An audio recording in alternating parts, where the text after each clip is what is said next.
উম, আমরা আজ প্রবাহী পড়ব। হ্যাঁ, প্রবাহী হচ্ছে ফ্লুইড। আসলে প্রবাহী কারা? যারা প্রবাহিত হয়। হ্যাঁ, যারা প্রবাহিত হয় আমরা তাদেরকেই কি বলি? প্রবাহী বলে। এখন হচ্ছে কারা প্রবাহিত হয়? প্রবাহিত হয় হচ্ছে তরল পদার্থ, সব ধরনের তরল পদার্থ প্রবাহিত হয়, আবার গ্যাসীয় পদার্থ প্রবাহিত হয়। তো আমরা এই চ্যাপ্টারের এই 7 চ্যাপ্টারের তৃতীয় অংশটাতে আমাদের তরল আর গ্যাসীয় নিয়ে আলোচনা থাকবে। কারণ তরল আর গ্যাসীয় পদার্থগুলো প্রবাহী, কারণ তারা প্রবাহিত হয়। কিন্তু যদিও তরল এবং গ্যাসীয় সবই প্রবাহী, কিন্তু আমাদের ইন্টারে আসলে গ্যাসীয় পদার্থ নিয়ে খুব বেশি আলোচনা করা হয় নাই, খুবই সামান্য পরিমাণ আলোচনা করা হয়েছে। তরলটাকেই একদম একেবারে ডিটেলস আলোচনা করা হয়েছে। তো আমরা তরল নিয়ে একটু বেশি আলোচনা করব, আর বাকিগুলো নিয়ে একটু কম আলোচনা করব। তো আমরা প্রবাহী সম্পর্কে পড়তে চাই। এখন হচ্ছে তুমি এই প্রবাহী বা ফ্লুইড নিয়ে পড়াশোনা করার জন্য যে এই চ্যাপ্টারের এই অংশটা, তৃতীয় অংশটাতে আসলে প্রবাহী নিয়ে যে আলোচনার দুইটা অংশ আছে। একটা হচ্ছে সারফেস টেনশন বা পৃষ্ঠ টান। হ্যাঁ, সারফেস টেনশন বা পৃষ্ঠ টান। আরেকটা হচ্ছে সান্দ্রতা বা ভিসকোসিটি। এখন ওই সান্দ্রতা বা ভিসকোসিটি তোমাদের বইয়ে একটু প্রথমে লিখছে, আর পৃষ্ঠটান বা সারফেস টেনশনটা একটু পরে লিখছে। কিন্তু আসলে এই সিকোয়েন্সটা এমন হওয়া উচিত না। তোমাদের পৃষ্ঠটান বা সারফেস টেনশনটা যদি ভালো করে না বুঝো, বাকি জিনিসগুলো বুঝবা না। তো আমাদের আসলে সারফেস টেনশন বা পৃষ্ঠটানটা আগে ভালো করে বুঝতে হবে।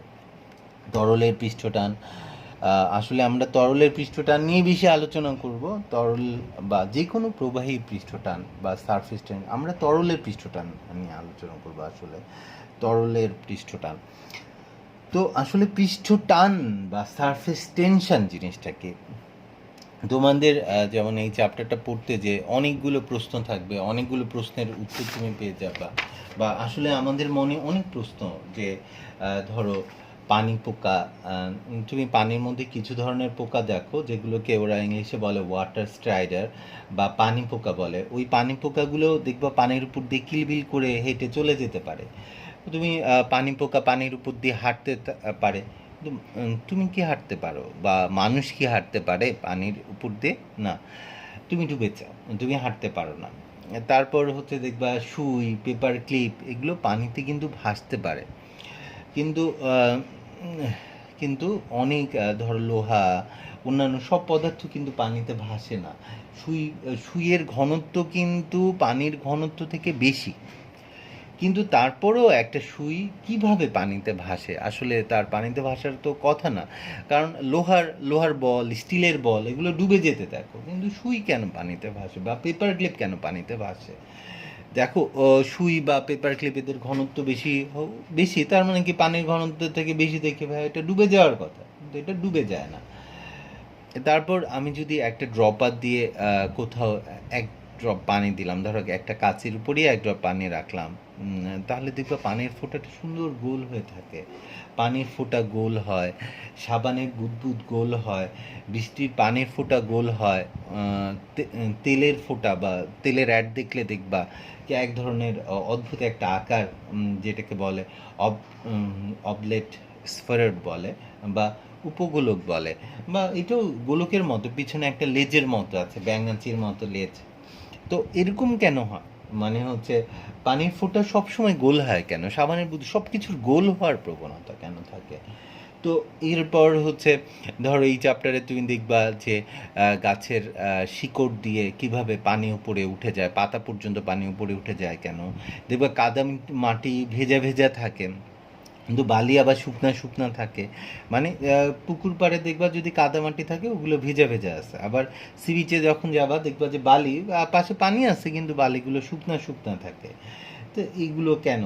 তো পানির বা মানবদেহে শিরা উপশিরার মধ্য দিয়ে কিভাবে রক্ত চলাচল করে।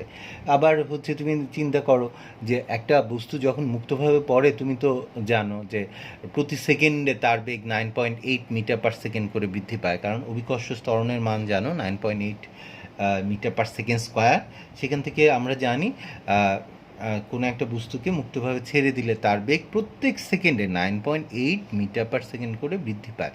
তার মানে কি 9.8 তো প্রায় 10-এর কাছাকাছি, প্রত্যেক সেকেন্ডে প্রায় 10 মিটার পার সেকেন্ড বেগ বৃদ্ধি পায়। 10 মিটার পার সেকেন্ড বৃদ্ধি পাওয়া মানে কি প্রায় 36 কিলোমিটার পার আওয়ার বেগ বৃদ্ধি পাওয়া প্রত্যেক সেকেন্ডে। তার মানে কি একটা বৃষ্টির পানির ফোঁটা তুমি চিন্তা করো কত উপর থেকে পড়ে। এখন এত উপর থেকে যখন বৃষ্টির পানির ফোঁটাটা নিচে পড়তে থাকে, তো পড়তে পড়তে তার বেগ বাড়তে বাড়তে বাড়তে তার কয়েক মিনিট সময় লাগলে দেখো কত হাজার কিলোমিটার পার আওয়ার হয়ে যাবে তার বেগ। তার মানে কি ওই বেগে বৃষ্টির পানির ফোঁটা যখন তোমাকে আঘাত করবে, আসলে বুলেটের থেকে বেশি বেগ হয়ে যাওয়ার কথা।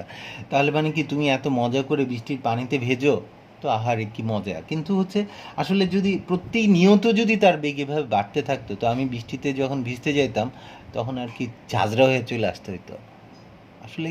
তাহলে কেন বৃষ্টির পানির ফোঁটার বেগ বাড়ে না কেন? আসলে কেন বাড়ছে না? তো এরকম অনেক ধরনের প্রশ্ন আছে, যেই যত তুমি পড়তে থাকবা তোমার মনে প্রশ্ন বাড়তে থাকবে। এই চ্যাপ্টারটা পড়তে গেলে সমস্ত প্রশ্নের অ্যান্সার পাওয়া যাবে, যে কেন পানির ফোঁটা গোল হইতেছে, পারদ পারদ পারদ বা পানির ফোঁটা এগুলো তরলগুলো কেন গোল হয়ে যায়। তারপর হচ্ছে তুমি যে কোনো তরলের পৃষ্ঠ দেখবা যে টান টান করা একটা স্থিতিস্থাপক পর্দার মতো কাজ করে। টান টান করা একটা স্থিতিস্থাপক, যে কোনো তরলের পৃষ্ঠ একটা টান টান করা স্থিতিস্থাপক ইলাস্টিক ফিল্মের মতো কাজ করে বা স্থিতিস্থাপক পর্দার মতো কাজ করে। কোত্থেকে এই এই এই জিনিসগুলো আসতেছে? যে কোনো তরলের পৃষ্ঠে কি থাকে? একটা পৃষ্ঠ টান থাকে। কেবলমাত্র আমি কিন্তু পৃষ্ঠের কথা বলতেছি, যে কোনো ধরনের তরলের পৃষ্ঠে একটা পৃষ্ঠ টান থাকে। তার মানে কি যে কোনো তরলের পৃষ্ঠ একটা টান টান করা স্থিতিস্থাপক পর্দার মতো আচরণ করে। এখন আমার জানতে হবে কেন যে কোনো তরলের পৃষ্ঠ টান টান করা স্থিতিস্থাপক পর্দার মতো আচরণ করে। সবগুলো অ্যান্সার তুমি আস্তে আস্তে পেয়ে যাবা। তো আসলে যে কোনো তরলের পৃষ্ঠ টান টান করা স্থিতিস্থাপক পর্দার মতো কাজ করে, মানে টান টান করে স্থিতিস্থাপক পর্দা কী করে সবসময় সংকুচিত হতে চেষ্টা করে। তার মানে কি যে কোনো তরলের পৃষ্ঠ সর্বদা সংকুচিত হতে চেষ্টা করে। আর তাহলে তরলের পৃষ্ঠে একটা টান বল কাজ করে, যেটাকে আমরা বলি পৃষ্ঠ টান বা সারফেস টেনশন। আমাদের আগে পৃষ্ঠ টান বা সারফেস টেনশনের সংজ্ঞাটা জেনে নেই, তারপর না হয় আমরা শেখার চেষ্টা করব যে বা জানতে চেষ্টা করব আসলে পৃষ্ঠ টান কোথা থেকে আসছে, বা পৃষ্ঠটানের আণবিক তত্ত্ব বা ল্যাপ্লাসের আণবিক তত্ত্ব। এটাই হচ্ছে আমাদের আজকের পড়ার মূল ব্যাপার, যে পৃষ্ঠটান জিনিসটা কি, আসলে কাকে পৃষ্ঠটান বলে, আর কোথা থেকে পৃষ্ঠটান আসছে।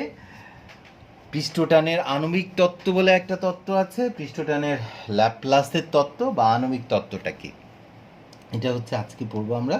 তাহলে আমরা এর আগে হয়তোবা তোমাদেরকে একটু ভিডিওতে আমরা ওই সারফেস টেনশন বা পৃষ্ঠটান আমরা আজকে যেটা পড়তে চাইব সেটা হচ্ছে সারফেস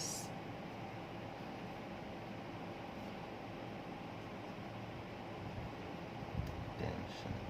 এটা হচ্ছে এই চ্যাপ্টারের মূল জিনিস। তুমি একবার সারফেস টেনশন বা পৃষ্ঠটান যেটাকে বলে পৃষ্ঠটান,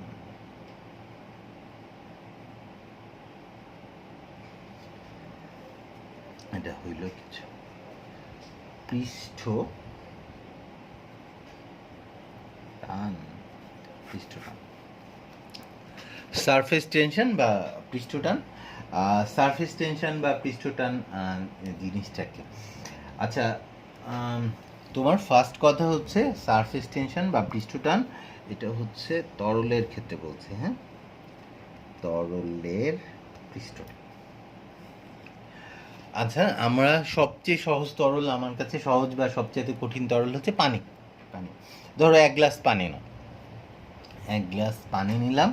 তরলের পৃষ্ঠটানের সংজ্ঞা তো দিতে হবে। ধরো 1 গ্লাস পানি যদি নেই, এই যে এটা হচ্ছে ধরো একটা গ্লাস, এই গ্লাস থেকে এই গ্লাসে ধরো পানি নিয়ে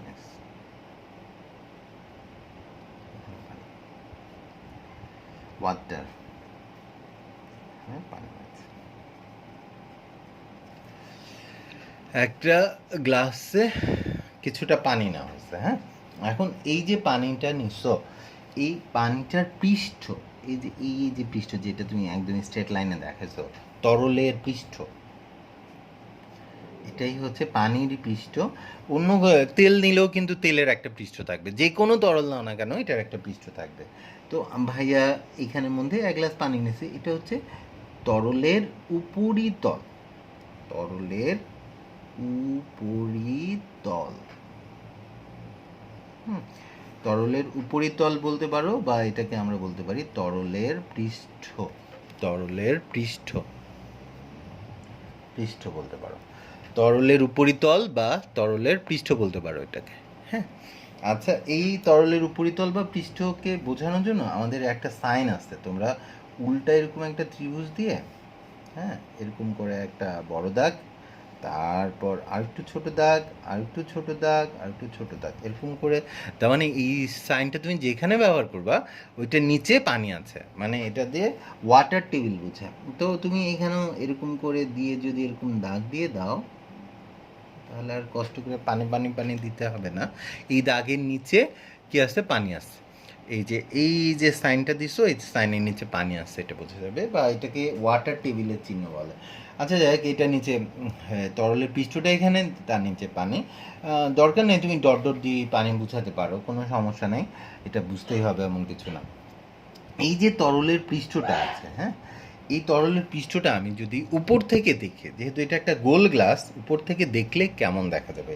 শুধু এই তরলের উপরিতলটা বা পৃষ্ঠটা বা পানির উপরিতলটা কেমন দেখা যায়?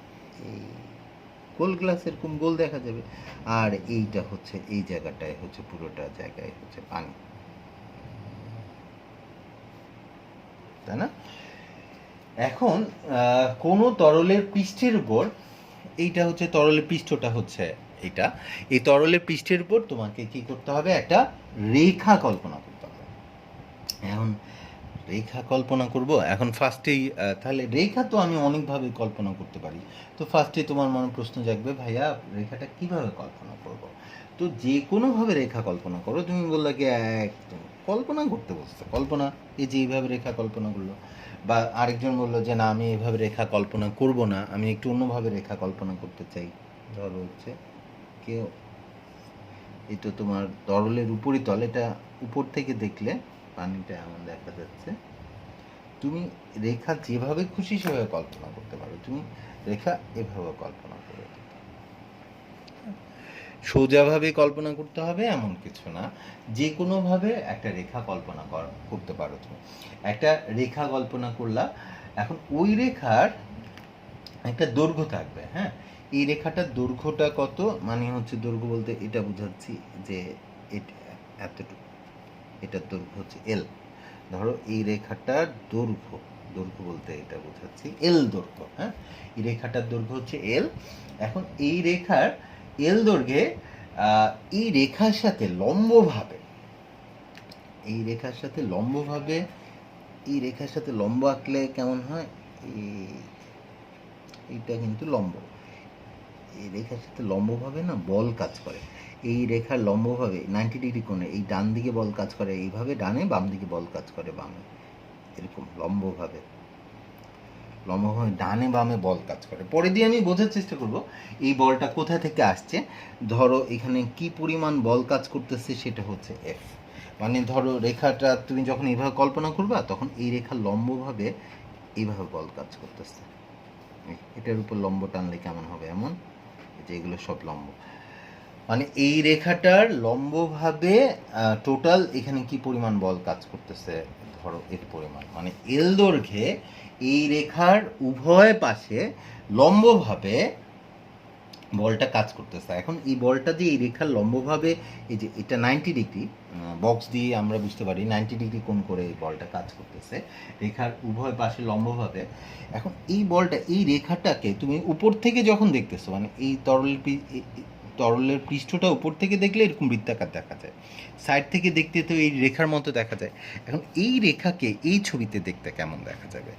এই ছবিতে দেখা যাবে একটা বিন্দুর মতো। এই রেখাটাকে দেখা যাবে কিভাবে, কেমন একটা বিন্দুর মতো। এখন এই বিন্দু থেকে এই যে এই রেখাটা হচ্ছে কি তোমার এই বিন্দুটা। এখন তাহলে এই বলটা কাজ করতেছে আসলে তরলের পৃষ্ঠে স্পর্শক বরাবর। মানে হচ্ছে এই যে ডান দিকে বল এই ডানে কাজ করতেছে, বাম দিকে বল বামে কাজ করতেছে, মানে এই ফোর্সটা কাজ করতেছে এই রেখার উভয় পাশে। এই রেখার উভয় পাশে এই রেখার দৈর্ঘ্যে লম্ব বরাবর এবং পৃষ্ঠের স্পর্শক রূপে। স্পর্শক রেখে মানে পৃষ্ঠের স্পর্শক বলতে মানে কি একদম পৃষ্ঠ স্পর্শ করে এই বলটা কাজ করে, উপরে বা নিচের দিকে না, একদম পৃষ্ঠের স্পর্শক বরাবর এই বলটা কাজ করে। তাহলে ভাইয়া আমি যদি তোমাকে বলি, তাহলে এল দৈর্ঘ্যে এল দৈর্ঘ্যে এল দৈর্ঘ্যে রেখার উভয় পাশে লম্বভাবে মানে 90 ডিগ্রি কোণে, লম্বভাবে মানে 90 ডিগ্রি কোণে পৃষ্ঠের স্পর্শক রূপে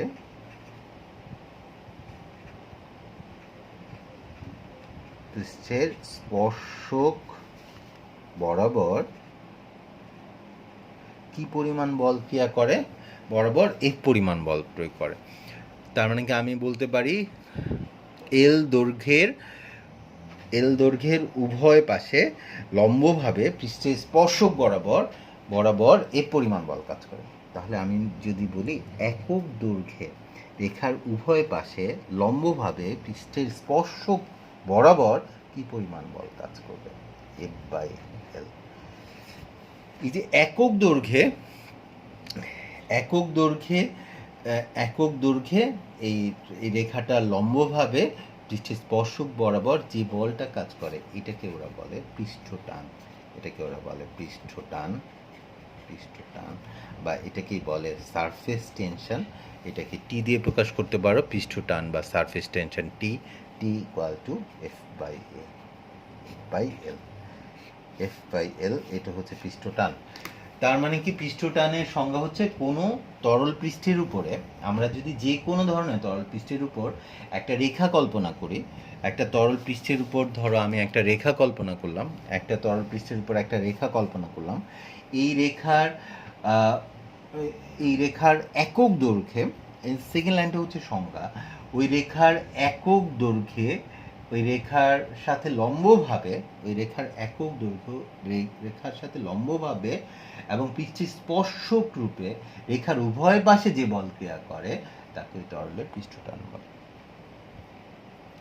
তার মানে কি আমি যে কোনো তরল পৃষ্ঠে একটা রেখা কল্পনা করতে পারি, তাহলে ওই রেখার প্রতি একক দৈর্ঘ্যে রেখার উভয় পাশে লম্বভাবে পৃষ্ঠের স্পর্শক রূপে যে বল কাজ করে সেই বলকে আমরা বলি কি পৃষ্ঠটান বা সারফেস টেনশন। তো আমি যেভাবেই রেখা কল্পনা করি না কেন তার উভয় পাশে লম্বভাবে পৃষ্ঠের স্পর্শক রূপে এই বলটা কাজ করে। মনে রেখো তরলের পৃষ্ঠটান কেবলমাত্র তরলের পৃষ্ঠেই কাজ করবে, আর কোথাও কাজ করবে না। যে কোনো তরলের পৃষ্ঠে তরলের পৃষ্ঠটান কাজ করে। এই তরলের পৃষ্ঠটানটাই টান করা, তরলটাকে টান করা স্থিতিস্থাপক পর্দার মতো আচরণ করায়, যে কারণে তরলের পৃষ্ঠ সর্বদা সংকুচিত হতে চেষ্টা করে। এটা একটা ইলাস্টিক সারফেস বা ইলাস্টিক ফিল্ম বা ইলাস্টিক পর্দার মতো কাজ করে। যে স্থিতিস্থাপক পর্দা যেমন একটা ইলাস্টিককে টেনে ধরলে যেমন সংকুচিত হতে চেষ্টা করে, যেমন যে কোনো তরলের পৃষ্ঠ সর্বদা কী হতে চায়, স্থিতিস্থাপক পর্দার মতো সংকুচিত হতে চেষ্টা করে। তো আর একটা তরলের ভেতরে বা কোথাও পৃষ্ঠটান কাজ করে না, কেবলমাত্র তরলের পৃষ্ঠেই পৃষ্ঠটানটা কাজ করে বা সারফেস টেনশন কাজ করে। তুমি দেখো যে আরও ভালো করে আমরা পৃষ্ঠটানটা সামনে আরও ভালো বুঝতে পারবো যে এই পৃষ্ঠটানটা কোত্থেকে আসছে এটা এখনো জানি না, আমি জাস্ট সংজ্ঞাটা দিলাম। তরলের পৃষ্ঠটান কাকে বলে, সারফেস টেনশন কাকে বলে। তার মানে কি সারফেস টেনশন বা পৃষ্ঠটান কাকে বলে? আমরা হচ্ছে যে কোনো তরলের উপরিতলে একটা রেখা কল্পনা করলে ওই রেখার উভয় পাশে লম্বভাবে পৃষ্ঠের মানে একক দৈর্ঘ্যে ওই রেখার উভয় পাশে লম্বভাবে পৃষ্ঠে স্পর্শক রূপে যে বল কাজ করে সেই বলটাকে আমরা বলি কি পৃষ্ঠটান বা সারফেস টেনশন বলি। এখন তুমি যদি এটার একক বের করতে চাও, এটার একক বের করা তো খুব ইজি তোমার জন্য, কারণ হচ্ছে বলের একক হচ্ছে তোমার জন্য নিউটন আর দৈর্ঘ্যের একক হচ্ছে তোমার মিটার। তার মানে কি নিউটন আর মিটার, তার মানে কি নিউটন পার মিটার, তাহলে পৃষ্ঠটানের একক হতে পারে নিউটন পার মিটার। এটা হচ্ছে পৃষ্ঠটানের একক নিউটন পার মিটার। আমরা সাধারণত এই এককটা ব্যবহার করি। আর নিউটনকে তুমি যদি একটু ভাঙালে আমরা এটা লিখতে পারি নিউটন F=m এ, তো তার মানে কি KG metre per second square per metre. তার মানে কি মিটার আর পার মিটারটা ক্যান্সেল হয়ে যাবে। তোমার মিটার আর পার মিটার যদি ক্যান্সেল হয়ে যায় তাহলে থাকছে কি মিটার আর পার মিটারটা ক্যান্সেল হয়ে যাচ্ছে কেজি পার সেকেন্ড স্কোয়ার। তো এটা একটা একক হতে পারে, নিউটন পার মিটার একটা একক হতে পারে, কেজি পার সেকেন্ড স্কোয়ার একটা একক হতে পারে। আমরা আরেকটা একক ব্যবহার করতে পারি। আচ্ছা তোমরা W=Fx জানো, জুল। W=Fx থেকে এরকম লিখতে পারি 1 জুল হচ্ছে 1 নিউটন ইন্টু 1 মিটার। তার মানে কি 1 নিউটন এটা হচ্ছে 1 জুল পার মিটার। তাহলে নিউটনের জায়গায় জুল পার মিটার বসানো যেতে পারে। হ্যাঁ, নিউটনের জায়গায় আমরা কি বসাতে পারি জুল পার মিটার। তাহলে আমরা যদি নিউটনের জায়গায় জুল পার মিটার বসাই তার মানে এটা আসবে জুল পার মিটার। নিউটনের জায়গায় বসালাম জুল পার মিটার, আর আগেই একটা পার মিটার ছিল, তার মানে জুল পার মিটার স্কোয়ার। তাহলে জুল পার মিটার স্কোয়ার। তো এটার তিনটা একক তুমি দেখতে পারো, পৃষ্ঠটানের একক জুল পার মিটার স্কোয়ার হতে পারে, নিউটন পার মিটার হতে পারে, কেজি পার সেকেন্ড স্কোয়ার হতে পারে। এই তিনটা একক সাধারণত joule per metre square, newton per metre, KG per second square. আরেকটা হচ্ছে জুলের জায়গায় আমরা ওয়াট ব্যবহার করতে পারি। কীভাবে? আমরা যদি চাই P= মানে ক্ষমতা, P=W/T, এটা আমরা জানি 1 ওয়াট এটা হচ্ছে 1 জুল পার 1 সেকেন্ড।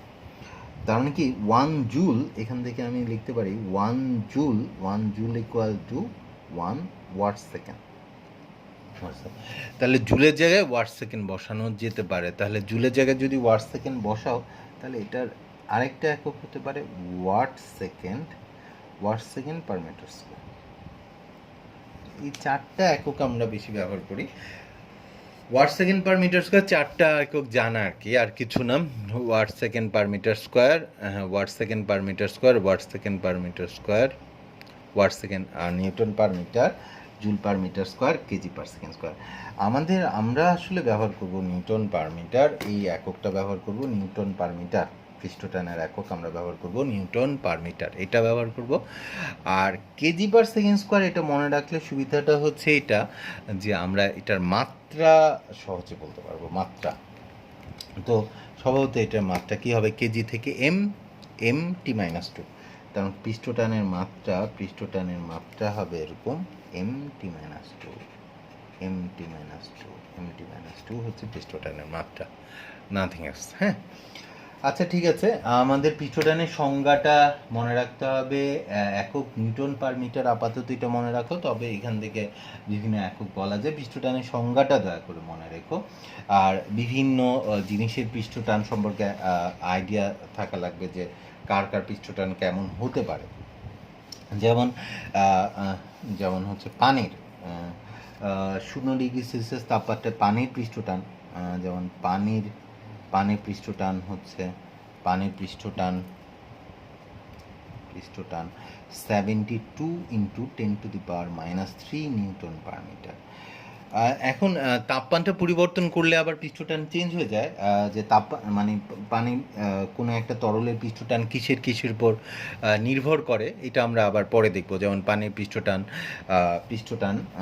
এই টি হচ্ছে 72 × 10⁻³ যেমন আবার ধরো সাবানের পানি, সাবানের ফেনা বা আমরা ডিটারজেন্ট দিয়ে বা সাবান দিয়ে যদি পানির সাথে গোলাই তখন পানির পৃষ্ঠটান কিন্তু কমে যায়। সাবানের ফেনা যখন মেশানো হয় দেখো সেটা দিয়ে সাবানের বুদবুদ বা সোপ বাবল বানানো যায়। তো সাবানের বুদবুদের পৃষ্ঠটান এটা কমে প্রায় 26 থেকে 30-এ চলে আসে। যেমন সাবানের ফেনার পৃষ্ঠটান এরকম, সাবানের ফেনা এটার পৃষ্ঠটান প্রায় সাবানের ফেনার পৃষ্ঠটান প্রায় 26, সাবানের দ্রবণ বলতে পারো, সাবানের ফেনা বা সাবানের দ্রবণ এটার পৃষ্ঠটান, সাবানের ফেনা বা সাবানের দ্রবণের পৃষ্ঠটান হচ্ছে প্রায় 26 থেকে 30 এরকম ইন্টু 10⁻³ নিউটন পার মিটার এমন হয় সাবানের ফেনা। তারপর হচ্ছে ধরো তুমি গ্লিসারিন, পানির পৃষ্ঠটান 72 বা কেউ 72.8 ইন্টু 10⁻³ বলে নিউটন পার মিটার। আবার কেউ এরকম বলে যে কি কেউ 73ও বলে, 73 যেমন ইসার স্যারে বলা আছে 73 ইন্টু 10⁻³ নিউটন পার মিটার। ডাটাগুলো এক এক জায়গায় এক এক রকম। আমার একটা আইডিয়া দরকার, পানির পৃষ্ঠটান 72 এর কাছাকাছি, সাবানের ফেনা হচ্ছে কত 26 এরকম আর কি। মানে এক একটা জায়গায় এক এক ধরনের পৃষ্ঠটান। যেমন পারদ তো তরল, তা পারদের পৃষ্ঠটান কিন্তু অনেক বেশি। পারদের পৃষ্ঠটান প্রায় 435 ইন্টু 10⁻³ নিউটন পার মিটার বা 447 পর্যন্ত হতে পারে। তো এরকম আর কি। তো বিভিন্ন পৃষ্ঠটানের মান সম্পর্কে একটু আইডিয়া থাকা দরকার। তারপর গ্লিসারিন, আমি যদি বলি গ্লিসারিনের পৃষ্ঠটান কত, গ্লিসারিনের পৃষ্ঠটান প্রায় 64 ইন্টু 10⁻³ নিউটন পার মিটার। তারপর পারদের পৃষ্ঠটান হচ্ছে প্রায়, তোমাদের কয়েকটা জায়গায় পারদের পৃষ্ঠটান দেওয়া আছে। পারদের পৃষ্ঠটান কি দেওয়া আছে দেখি,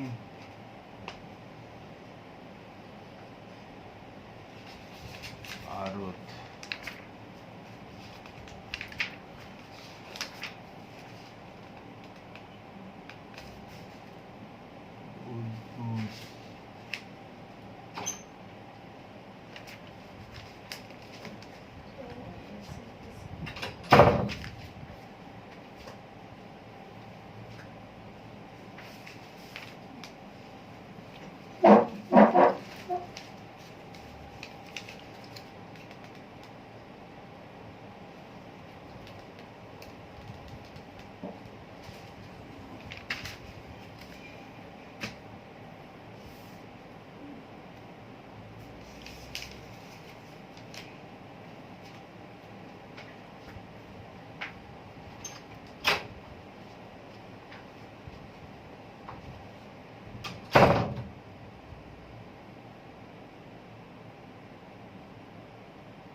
পারদের দেওয়া আছে 465 ইন্টু 10⁻।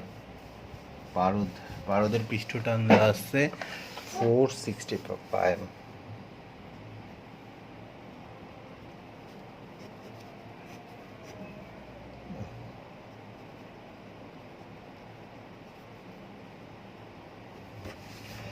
আচ্ছা এরকম আর কি বিভিন্ন তরলের পৃষ্ঠটান সম্পর্কে জানলাম, কিন্তু এখানে না এই ছবিতে অঙ্ক করতে গেলে একটু ঝামেলায় পড়বা মাঝে মধ্যে। মানে T=F/L এই সূত্রটা দিয়ে যখন অঙ্ক করতে যাবা মাঝে মধ্যে একটু সমস্যায় পড়তে হয়। তো এই সমস্যাটা অ্যাভয়েড করার আমাদের একটা উপায় আছে, যে এই ভুলটা বা এই সমস্যাটা আমরা কীভাবে অ্যাভয়েড করতে পারি। যদি তোমাকে এইভাবে বলি, যেমন ভাইয়া যদি এমন দেখাই যে আমরা হচ্ছে কি দেখছি এখানের মধ্যে, এই একটু আগের ছবিটারে মাইক্রোস্কোপিক ভিউ দিলাম।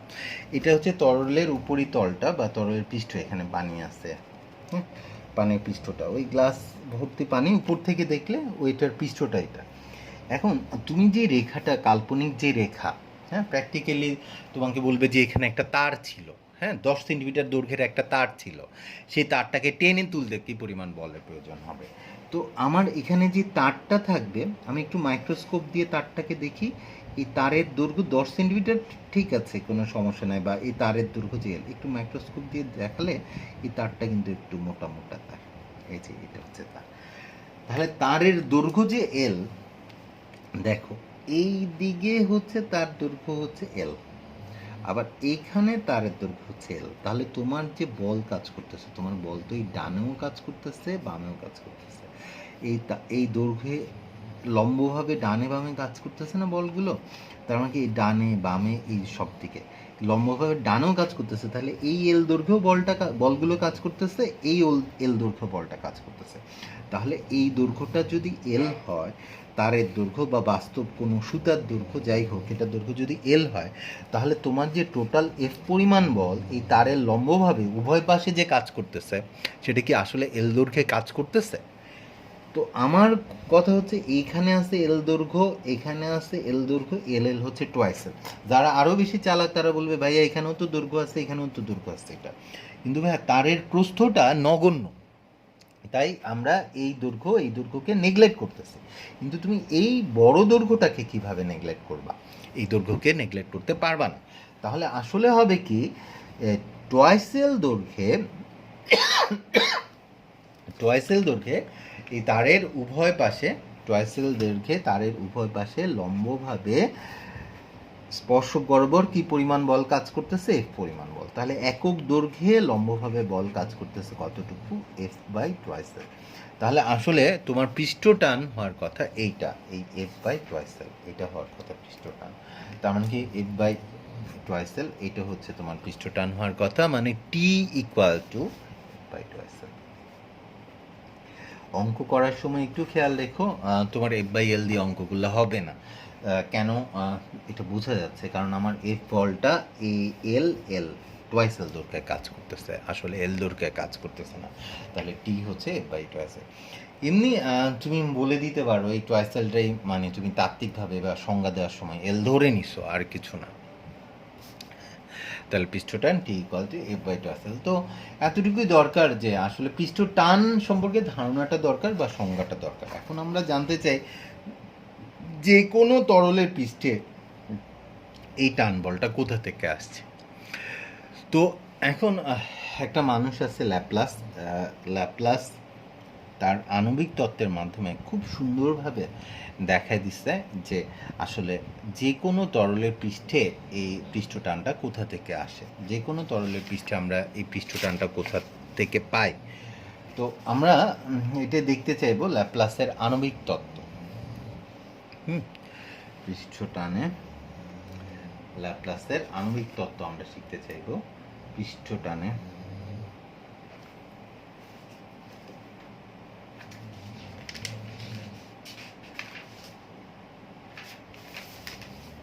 তোমরা ল্যাপ্লাসের আণবিক তত্ত্বটা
তোমাদের ল্যাপ্লাসের পৃষ্ঠটানের আণবিক তত্ত্বটা যদি বুঝতে হয়, ল্যাপ্লাসের পৃষ্ঠটানের আণবিক তত্ত্ব, তো আমাদের দুইটা জিনিস খুব ভালো করে বুঝতে হয়।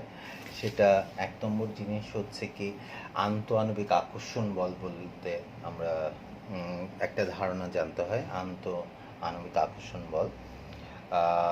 তো আন্তঃআণবিক বল হচ্ছে দুই রকমের, একটা হচ্ছে সংশক্তি বল বা কোহেসিভ ফোর্স, আর একটা হচ্ছে আসঞ্চন বল বা অ্যাডিসিভ ফোর্স। তো আমরা সং তো আমাদের ল্যাপ্লাসের পৃষ্ঠটানের আণবিক তত্ত্ব বা ল্যাপ্লাসিক খুব সুন্দরভাবে আমাদের আণবিক তত্ত্ব দিয়ে ব্যাখ্যা করে দিচ্ছে পৃষ্ঠটানটা কোথা থেকে আসছে, কেন আসছে। তো এইটা বোঝার জন্য আমাকে সবার প্রথম যেটা যে আন্তঃআণবিক আকর্ষণ বল সম্পর্কে ধারণা নিতে হবে। তো আসলে আমরা আন্তঃআণবিক আকর্ষণ বল আন্তঃআণবিক আকর্ষণ বল আন্তঃআণবিক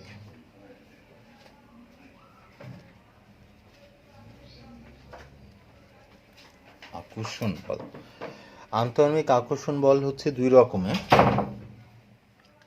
আন্তঃআণবিক আকর্ষণ বল দুই রকমের, একটাকে আমরা বলি সংশক্তি বল। সংশক্তি বল,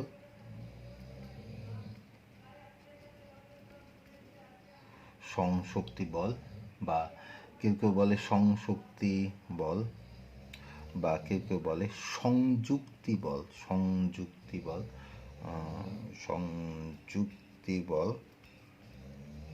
সংশক্তি বল বা সংযুক্তি বল বা আমার জন্য কোহেসিভ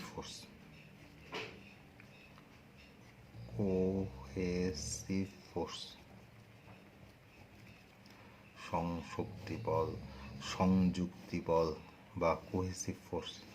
ভাইয়া এটাকে এফসি দিয়ে প্রকাশ করব। হ্যাঁ, এফ দিয়ে বল বোঝাচ্ছি, এফ দিয়ে বল আর সি দিয়ে এফসি, কোহেসিভ ফোর্স। সংশক্তি বল যা মানে সংশক্তি বল। আরেকটা আগে নামটা মনে রাখো, সংশক্তি বল। আরেকটা হচ্ছে কি আসঞ্চন বল, নামটা একটু পচা। আসঞ্চন বল। হ্যাঁ, আরেকটাকে ওরা বলে আসঞ্চন, নিয়জ আসঞ্চন বল। আসঞ্চন বল অথবা আসক্তি বল বলতে পারো। আসক্তি বল আর বলতে পারো অ্যাডিসিভ ফোর্স।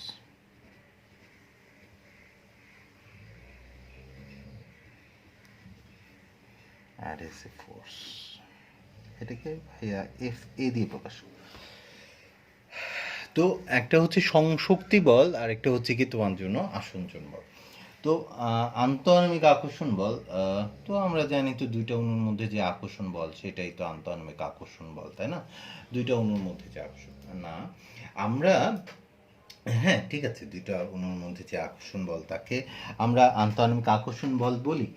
এখন এই একই পদার্থের দুইটা অণুর মধ্যে যদি আকর্ষণ হয়, ধরো হচ্ছে একটা খণ্ড লোহা নিলাম, এখন এক খণ্ড লোহা তো অসংখ্য লোহার অণু দিয়ে তৈরি, তো দুইটা লোহার অণু পরস্পরকে যে বলে আকর্ষণ করে সেটা হবে সংশক্তি বল। বা তুমি প্লাস্টিকের একটা কলম নিচ্ছ এখানে, এখন প্লাস্টিকের এই যে কলমটা, এই কলমটা তো অনেকগুলো প্লাস্টিকের অণু দিয়ে তৈরি, তো দুইটা প্লাস্টিকের অণু পরস্পরকে যে বলে আকর্ষণ করবে সেটা সংশক্তি বল। বা তুমি এক গ্লাস পানি নিচ্ছ, তো এই যে গ্লাসটা কাঁচ দিয়ে তৈরি, ধরো কাচের গ্লাস নিচ্ছি, তো দুইটা কাচের অণু পরস্পরকে যে বলে আকর্ষণ করে সেটা সংশক্তি বল। আবার তুমি কি করলা, পানি নিলা, এক গ্লাস পানি নিচ্ছ, তো পানি যে এক গ্লাসে অনেক পানির অণু আছে, তো একটা পানির অণু আরেকটা পানির অণুকে যে বলে আকর্ষণ করে সেটা সংশক্তি বল। মানে একই পদার্থের দুইটা অণু পরস্পরকে যে বলে আকর্ষণ করে সেটা হচ্ছে সংশক্তি বল। তো একই পদার্থের বিভিন্ন অণুর মধ্যে আসলে সংশক্তি বলটা কি, একই পদার্থের বিভিন্ন অণুর মধ্যে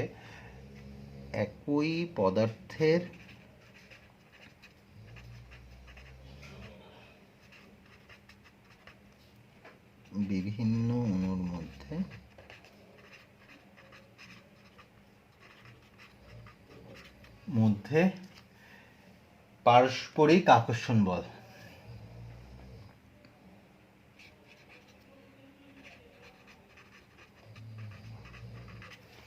একই পদার্থের বিভিন্ন অণুর মধ্যে যে আকর্ষণ বল, সহজ কথা, একই পদার্থের বিভিন্ন অণুর মধ্যে যে আকর্ষণ বল, একই পদার্থের অণু হতে হবে, তাহলে সেটাকে সংশক্তি বল বলে বা কোহেসিভ ফোর্স বলে। আর বিভিন্ন পদার্থের অণুর মধ্যে যে আকর্ষণ বল, বিভিন্ন পদার্থের অণুর মধ্যে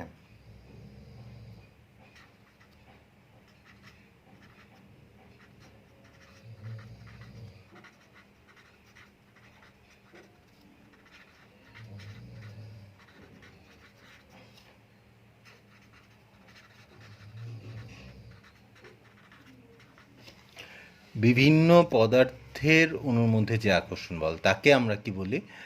বিভিন্ন পদার্থের অণুর মধ্যে যে আকর্ষণ বল তাকে আমরা বলি আসঞ্চন বল।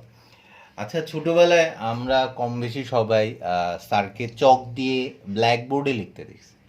এখন দেখো, চকের অণু আলাদা একটা অণু, ব্ল্যাকবোর্ডের অণু আলাদা একটা অণু। তো চকের অণু আর ব্ল্যাকবোর্ডের অণু পরস্পরকে যে বলে আকর্ষণ করে সেই বলটা হচ্ছে আসঞ্চন বল। চকের অণুকে যে বলে আকর্ষণ করে সেটাও সংশক্তি। ব্ল্যাকবোর্ডের অণুকে যে বলে আকর্ষণ করে সেটাও সংশক্তি বল। কিন্তু ব্ল্যাকবোর্ডের অণু চকের অণুকে যে বলে আকর্ষণ করে সেটা হচ্ছে আসঞ্চন বল। তো আমি একটা গ্লাসে পানি রাখছি, গ্লাসের অণুকে যে বলে আকর্ষণ করে সেটা হচ্ছে সংশক্তি। পানির অণুকে যে বলে আকর্ষণ করে সেটাও সংশক্তি বল। কিন্তু গ্লাসের অণু পানির অণুকে যে বলে আকর্ষণ করে সেটা হচ্ছে আসঞ্চন বল। সেটা নাম অ্যাডহেসিভ ফোর্স বা এই সংশক্তি বল। এই চ্যাপ্টারে সব কিছু তোমার ব্যাখ্যা করতে হয় সংশক্তি বল আর আসঞ্চন বল দিয়ে। কাজেই হ্যাঁ, দুইটাই আন্তঃআণবিক আকর্ষণ বল, মাস্ট বি, এটা আন্তঃআণবিক আকর্ষণ বল। সংশক্তি বলটা হচ্ছে একই পদার্থের বিভিন্ন অণুর মধ্যে আকর্ষণ বল, আর আসঞ্চন বলটা হচ্ছে বিভিন্ন পদার্থের অণুর মধ্যে আকর্ষণ বল।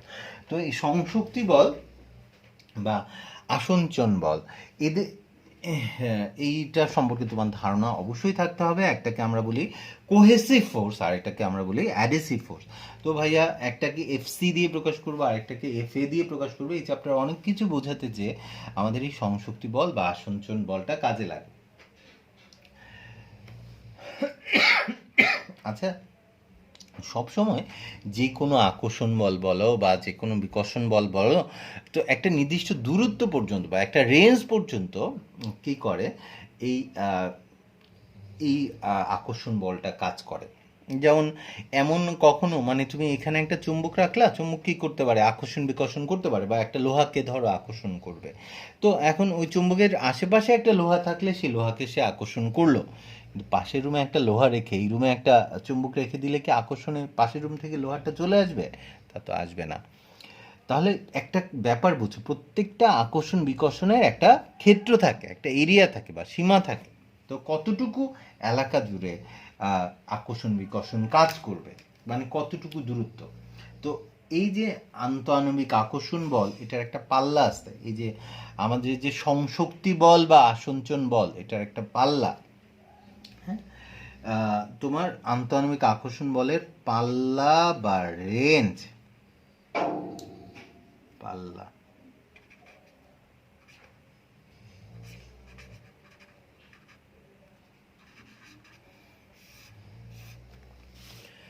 পাল্লা বা রেঞ্জ সম্পর্কে জানতে হবে।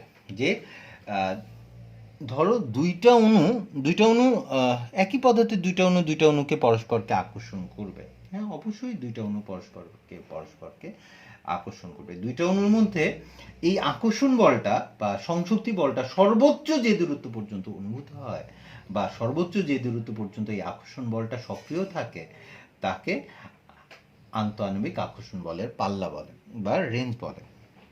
এখন এটা ধরো একটা অণু, এটা হচ্ছে আরেকটা অণু। হ্যাঁ, এই দুইটা অণু ম্যাক্সিমাম যত দূরত্বে থাকলে পরস্পরকে আকর্ষণ করতে পারবে, এই দূরত্বটা হচ্ছে ম্যাক্সিমাম দূরত্ব। এর থেকে বেশি দূরত্বে যদি থাকে, এই দুইটা অণুর মধ্যবর্তী দূরত্ব, ধরো এটা একটা অণু, এটা আরেকটা অণু, দুইটা অণু পরস্পর থেকে কত দূরত্বে আসছে, এই দূরত্বটা হচ্ছে ধরো হচ্ছে আর ম্যাক্সিমাম এই দূরত্বটা কত, 10⁻⁻10 মিটার।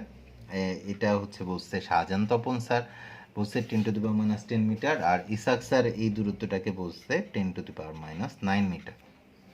মানে এই দূরত্বটা নিয়ম আসলে 10⁻10 থেকে 10⁻10 মিটার মানে 1 অ্যাংস্ট্রম, আর ইসাক স্যার বলছে 1 ন্যানোমিটার। আচ্ছা যাই কিছু যায় আসে না, তুমি দুইটাই মনে রাখতে হবে। তুমি বাটে পড়ছো, শাহজাহান তপন স্যার লিখছে 10⁻10 মিটার।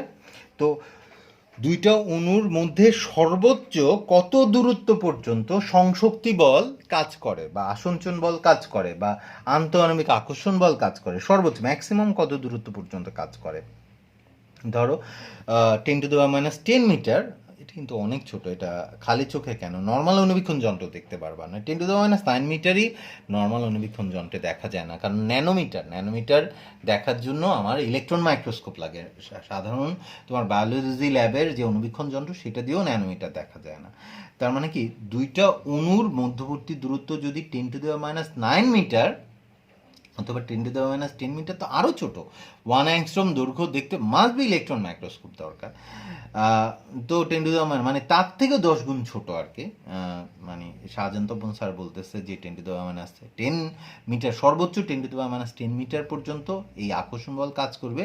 অণুর মধ্যবর্তী দূরত্ব যদি এটা থেকে বেশি হয় তাহলে আর এই দুইটা অণু পরস্পরকে কি করবে না, আকর্ষণ করবে না। 10⁻10 মিটার বা তার কাছে থাকলে ওরা পরস্পরকে আকর্ষণ করে, তার থেকে দূরে থাকলে এই সংশক্তি বল কাজ করে না। দুইটা অণুর মধ্যে সংশক্তি বল, এই যে একই পদার্থের দুইটা অণু পরস্পরকে যে বলে আকর্ষণ করে তাকে তুমি বলছো সংশক্তি বল।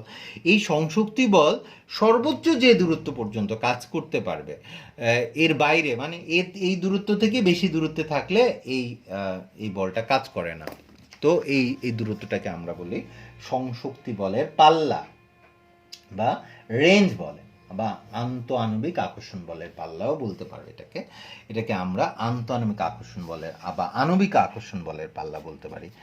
আন্তঃআণবিক আকর্ষণ বলের পাল্লা বলতে পারি, আন্তঃআণবিক আকর্ষণ বলের পাল্লা বা আণবিক আকর্ষণ বলের পাল্লা বা শুধু পাল্লা। এখন তুমি একটা জিনিস বুঝে নাও যে সর্বোচ্চ যে দূরত্ব পর্যন্ত সংশক্তি বল কাজ করে, তুমি যদি এর থেকে বেশি দূরে থাকে, দুইটা অণু পরস্পরের থেকে এর থেকে বেশি দূরত্বে থাকলে এই দুইটা অণু পরস্পরকে কি করতে পারবে না, আকর্ষণ করতে পারবে না। ওকে, আচ্ছা, তার মানে কি তোমরা ফার্স্ট যে জিনিসটা ল্যাপ্লাসের আণবিক তত্ত্ব শেখার জন্য ফার্স্ট যে জিনিসটা জানা দরকার ছিল সেটা হচ্ছে কি সংশক্তি বল কি, আসঞ্চন বলটা কি। আর এখন আরেকটা জিনিস জানতে হবে, হ্যাঁ, সংশক্তি বল কি আসঞ্চন বল কি জানি, একই পদার্থের দুইটা অণুর মধ্যে যে আকর্ষণ বল সেটা সংশক্তি, বিভিন্ন পদার্থের অণুর মধ্যে যে আকর্ষণ বল সেটা হচ্ছে আসঞ্চন বল। আর এই সংশক্তি বল সর্বোচ্চ কত দূরত্ব পর্যন্ত কাজ করে সেটাকে আন্তঃআণবিক আকর্ষণ বলের পাল্লা বলে বা সংশক্তি বল।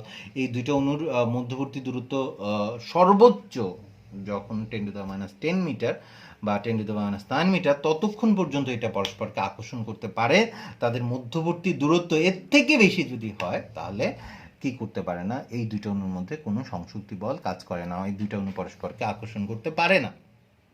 তাহলে আমাদের একটা ডাটা থাকলে ভালো হতো, কিন্তু হ্যাঁ, বিভিন্ন পদার্থের অণু তো আর বিভিন্নভাবে আকর্ষণ করে, তো এটা তুমি একসেপ্ট করতেই পারো। এই দূরত্বটা 10⁻9 থেকে 10⁻10 পর্যন্ত ওঠানামা করতেই পারে। এই জন্য একজন স্যার লিখছেন 10⁻10 মিটার মানে 1 অ্যাংস্ট্রম, এটা শাহজাহান তপন স্যার লিখছেন। আর 10⁻9 মিটার এই দূরত্বটাকে 10⁻9 মিটার বা 1 ন্যানোমিটার বলছে ইসাক স্যার। যে হ্যাঁ, দুইটা অণুর মধ্যবর্তী দূরত্ব সর্বোচ্চ 10⁻9 মিটার যতক্ষণ হয় ততক্ষণ পর্যন্ত শুধুমাত্র এরা পরস্পরকে আকর্ষণ করতে পারে। তবে এই দুইটা অণুর মধ্যবর্তী দূরত্ব যদি তার থেকে বেশি হয়ে যায়, মানে 10⁻9 মিটার থেকে বেশি হয়ে যায়, 1 ন্যানোমিটার থেকে বেশি হয়ে গেলে দুইটা অণুর মধ্যে, তাহলে আর এই দুইটা অণুর মধ্যে কোনো সংশক্তি বল কাজ করে না। সহজ কথা বলছো, এই রেঞ্জ বা পাল্লা বুঝতে হবে, কারণ ওরা একটা শব্দ ব্যবহার করছে প্রভাবগুলো বা পাল্লাগুলো। তো আমাদের একটা শব্দ যেটাকে ওরা ব্যবহার করে প্রভাবগুলো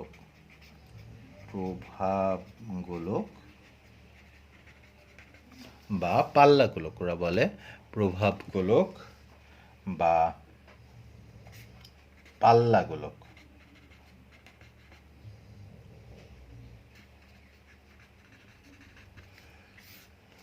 এই শব্দটা বুঝতে হবে, প্রভাব গোলক বা পাল্লা গোলক জিনিসটা কি।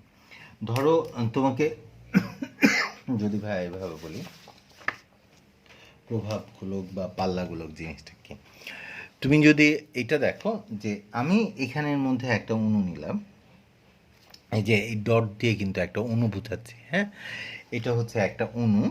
এখন এই অণুটাকে কেন্দ্র করে আমি কি করলাম, একটা গোলক কল্পনা করব। এখন একটা গোলক বা একটা বৃত্ত আঁকার জন্য কিন্তু আমার একটা ব্যাসার্ধ লাগে। এই ব্যাসার্ধটা মানে কত ব্যাসার্ধের একটা গোলক কল্পনা করছি আমি। মানে আবার একটা কথা বলতেছি, এটার কেন্দ্রে, এটা হচ্ছে কেন্দ্র, এই কেন্দ্রে কি আছে, একটা অণু, একটা অণু আছে।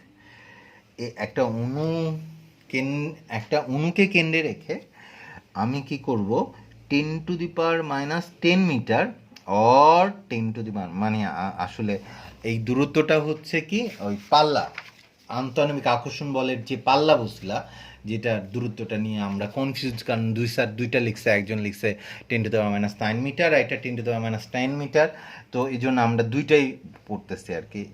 একজন বলতেছে এখন এই 10⁻, তুমি দুইটাই মনে রাখো, অত কঠিন না, 10⁻10 মিটার বা 10⁻9 মিটার, এতটুকু দূরত্বের ব্যাসার্ধ নিয়ে আমি একটা গোলক কল্পনা করলাম।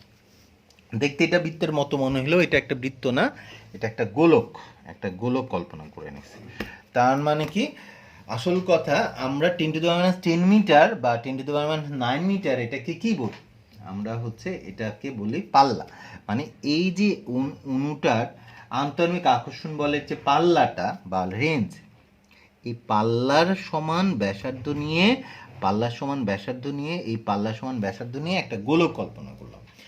এই একটা অণুকে কেন্দ্রে রেখে এই আন্তঃআণবিক আকর্ষণ বলের পাল্লা বা সংশক্তি বলের পাল্লা বা সংশক্তি বল সর্বোচ্চ যে দূরত্ব বল পর্যন্ত কাজ করে, সেই দূরত্বের সমান ব্যাসার্ধ নিয়ে তুমি যদি একটা গোলক কল্পনা করো, গোলক মানে ফুটবলের মতো যদি কল্পনা করো, যে গোলকটা তৈরি হয় সেই গোলকটাকেই বলে প্রভাব গোলক বা পাল্লা গোলক। কেন, তুমি একটা ব্যাপার চিন্তা করো যে এই যে ডান দিকে যে অণুগুলো আছে, এই ডান দিকের সমস্ত অণুগুলো কেন্দ্রের অণুকে ডান দিকে টানবে, কিন্তু একটা অণু এই গোলকটার বাইরে আছে। এই গোলকটার বাইরে থাকলে দেখো এই কেন্দ্রের অণু থেকে তার দূরত্ব কি হবে, এই পাল্লা থেকে বেশি, মানে 10⁻10 মিটার বা 10⁻9 মিটার থেকে বেশি। এখন এই অণুটা যেহেতু 10⁻10 মিটার থেকে বেশি দূরত্বে আছে, তাহলে এই অণুটা এই কেন্দ্রের অণুকে প্রভাবিত করতে পারবে না, মানে আকর্ষণ করতে পারবে না। তার মানে কি, এখানের মধ্যে শুধু এটা না, তুমি বাম দিকেও যদি চিন্তা করো, এই বাম দিকে যে অণুগুলো আছে, বাম দিকের অণুগুলো তাকে কি বাম দিকে টানবে, আকর্ষণ করবে, কিন্তু একটা অণু এই গোলকটার বাইরে আসছে, এখানে আছে, এই অণুটা এই কেন্দ্রের অণুকে আকর্ষণ করতে পারবে না। তার মানে কি, এই উপরের দিকে যে অণুগুলো থাকবে সেটা উপরের দিকে আকর্ষণ করবে, নিচের দিকের অণু নিচের দিকে আকর্ষণ করবে, এদিকের অণু এদিকে আকর্ষণ করবে, এদিকের অণু এদিকে আকর্ষণ করবে, এদিকের অণু এদিকে, এদিকের অণু এদিকে। তো এই গোলকের ভেতরে যে অণুগুলো থাকবে, এই গোলকের ভেতরের অণুগুলোই কেবলমাত্র এই কেন্দ্রের অণুকে কি করতে পারবে, আকর্ষণ করতে পারবে। কিন্তু এই গোলকের বাইরে যে কোনো অণু, বাইরে যেখানেই যে কোনো একটা অণু থাকুক না কেন, এই গোলকের বাইরের একটা অণু কি করতে পারবে না, এই কেন্দ্রের অণুকে আকর্ষণ করতে পারবে না। কারণ এই গোলকের বাইরের একটা অণু এই কেন্দ্রের অণু থেকে 1 অ্যাংস্ট্রম বা 1 ন্যানোমিটার থেকে বেশি দূরত্বে আছে, বেশি দূরত্বে থাকলে সংশক্তি বল কাজ করে না। তার মানে কি, এই প্রভাব গোলকের ধারণাটা যদি থাকে তাহলে তুমি ক্লিয়ারলি বুঝতে পারবা এই প্রত্যেকটা একটা কথা মাথায় রাখো, এখানে কেন্দ্রে যে অণুটা আছে এটা হচ্ছে এই কেন্দ্রের অণুটার প্রভাব গোলক। প্রত্যেকটা অণুর আলাদা আলাদা কি থাকে, প্রভাব গোলক থাকে। যেই অণুটা কেন্দ্রে থাকে, যেই অণুটাকে কেন্দ্রে রেখে 10⁻10 মিটার ব্যাসার্ধের একটা গোলক কল্পনা তুমি করছো, ওইটা হচ্ছে ওই কেন্দ্রের অণুটার প্রভাব গোলক। ওই কেন্দ্রের অণুটা কোন কোন অণু দ্বারা প্রভাবিত হবে, ওরা বলে এই কেন্দ্রের অণুটা এই গোলকটার ভেতরে যে অণুগুলো আছে সেই গোলকের ভেতরের অণুগুলো দিকে প্রভাবিত হয়। এই গোলকের বাইরের কোনো অণু এই কেন্দ্রের অণু থেকে 10⁻10 মিটারের থেকে বেশি দূরত্বে থাকার কারণে তারা কি করতে পারে না, কি কেন্দ্রের অণুকে প্রভাবিত করতে পারে না। বুঝতে পারছো? এই জন্য এই গোলকটার নাম হচ্ছে কি প্রভাব গোলক। এরকম করে প্রত্যেকটা অণুর আলাদা আলাদা করে প্রভাবগুলোকে আমরা আঁকতে পারি। যে অণুটাকে নিয়ে আমার চিন্তা করতে ইচ্ছা করবে সেই অণুকের কি করতে হবে, প্রভাবগুলো বা পাল্লাগুলোকে আঁকতে হবে। তো আমরা যেটা শিখতে চাচ্ছিলাম সেটা হচ্ছে ল্যাপ্লাসের আণবিক তত্ত্ব। তো ল্যাপ্লাসের পৃষ্ঠটানের আণবিক তত্ত্ব শেখার জন্য আমাদের যেটা দরকার সেটা হচ্ছে কি, সংশক্তি বল কি, আসঞ্চন বল কি, মানে আসল কথা আন্তঃআণবিক আকর্ষণ বলটা কি, পাল্লা বা রেঞ্জ, আন্তঃআণবিক আকর্ষণ বলের পাল্লা 10⁻10 মিটার বা 10⁻9 মিটার, আর প্রভাবগুলো বা পাল্লাগুলো কি, তাহলে ল্যাপ্লাসের পৃষ্ঠটানের আণবিক তত্ত্ব বুঝতে পারবো। তারপরে একটা ছবি দেখলেই হবে তোমাদের। তো নেক্সট হচ্ছে আমরা ধরো যেটা শিখতে চাই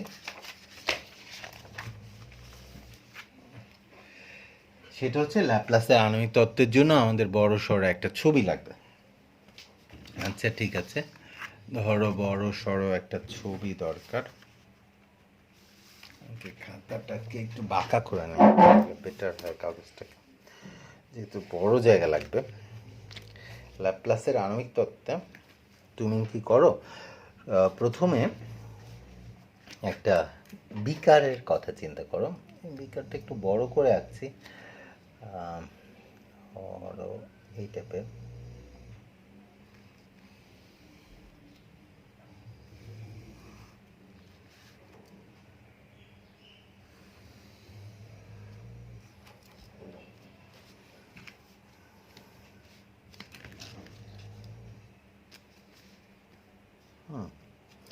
তো এখানের মধ্যে একটা বিকার এঁকে নিলাম।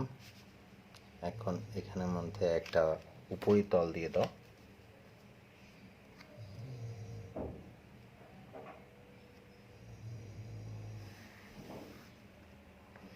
এটা নিচে আর কি পানি আছে।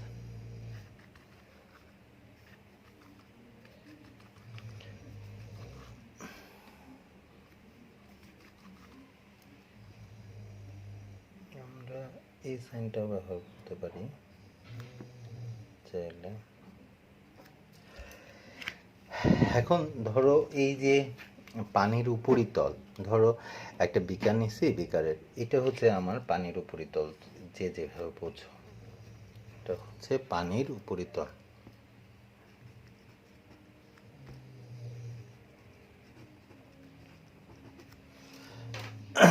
এটা হচ্ছে পানির উপরিতল বা পানির পৃষ্ঠ, যেটা বলতে পানির উপরিতল বা পানির পৃষ্ঠ। এখন ভাইয়া যে রেখাটা কল্পনা করছি বা পানির উপরিতল বলছি, এই রেখাটার নাম দিয়ে দিলাম পিকিউ। পিকিউ হচ্ছে একটা রেখা। এখন এই পিকিউ রেখার নিচে একটা রেখা কল্পনা করবা। এই পিকিউ রেখাটা হচ্ছে পানির উপরিতল, তাই এটার নিচে যে রেখাটা কল্পনা করবা সেটা একটা কাল্পনিক রেখা, মানে এটা বাস্তব কোনো রেখা না, সেটা একটা রেখা আমি কল্পনা করে নিচ্ছি। হ্যাঁ, একটা রেখা কল্পনা করে নিলাম পিকিউ রেখার নিচে। ধরো একটা রেখা কল্পনা করে নিচ্ছি, এই যে রেখাটা,